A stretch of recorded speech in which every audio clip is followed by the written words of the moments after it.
W. Bell and Company was a catalog showroom retailer that opened in 1951 and closed in 1991. Thank you for your suggestion. In 1950, Walter Bell and his wife Dorothy founded the Rockville-based company in a one-room showroom. The catalog-based store sold a variety of goods, from jewelry and china to hair curlers, household items, and even fax machines. The company would thrive during the 1960s and 1970s. At one point, Bell and the other catalog showroom retailers were the darlings of discount retailing. Stack it high and watch it fly was the old retailing maxim that they ignored to great success in their salad days of the 1970s and early 1980s. The service merchandise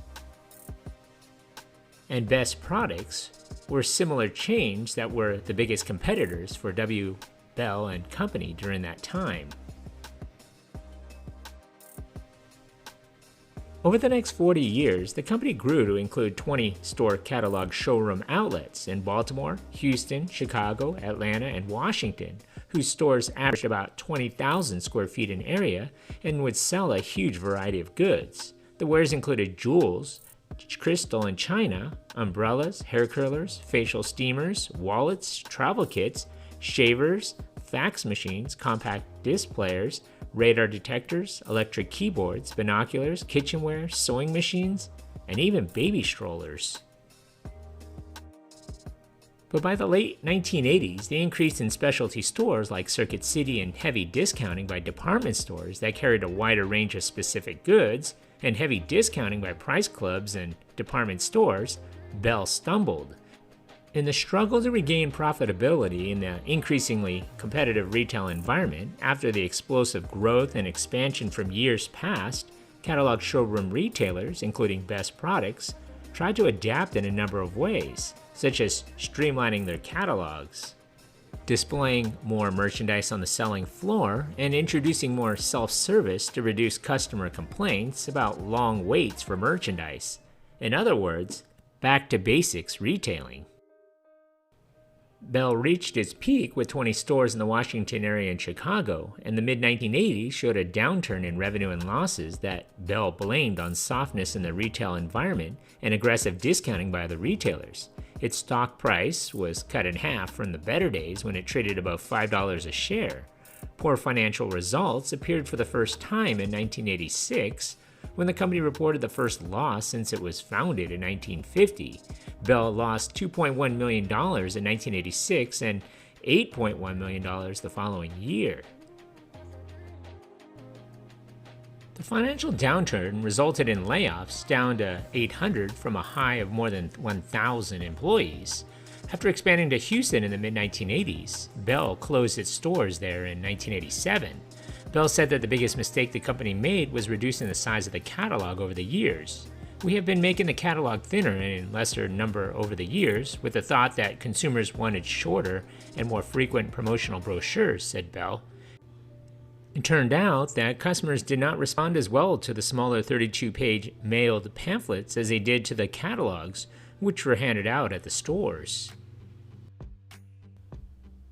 The company lost $4.5 million in the 1989 fiscal year compared to $1.8 million profit for the same period of 1988.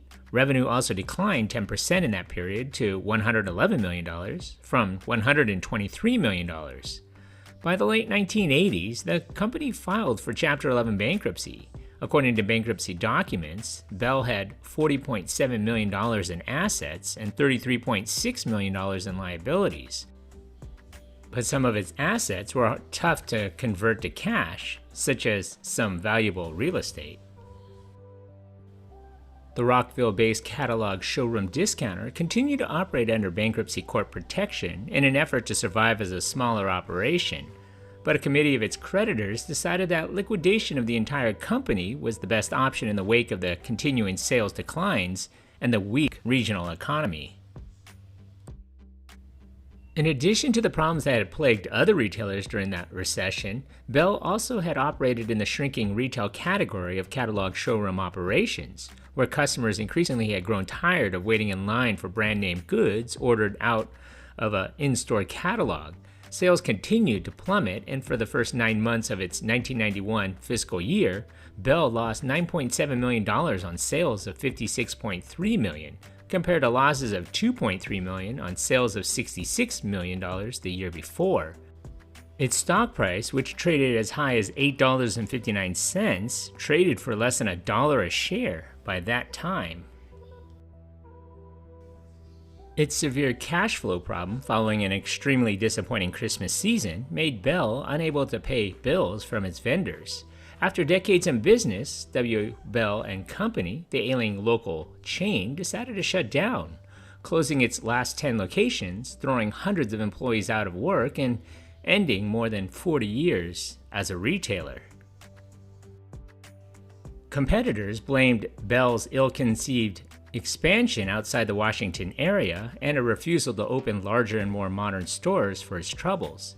Its bankruptcy came after company officials tried to revive the stores with bigger catalogs, different offerings, and cost cutting. It also tried unsuccessfully to sell the company. W. Bell and Company closed its doors in 1991.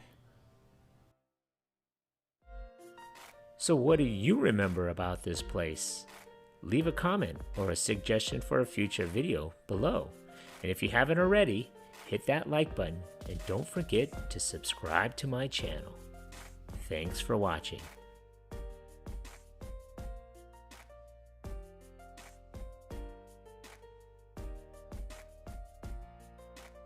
Bringing back memories from the good old days. That's super cool, man.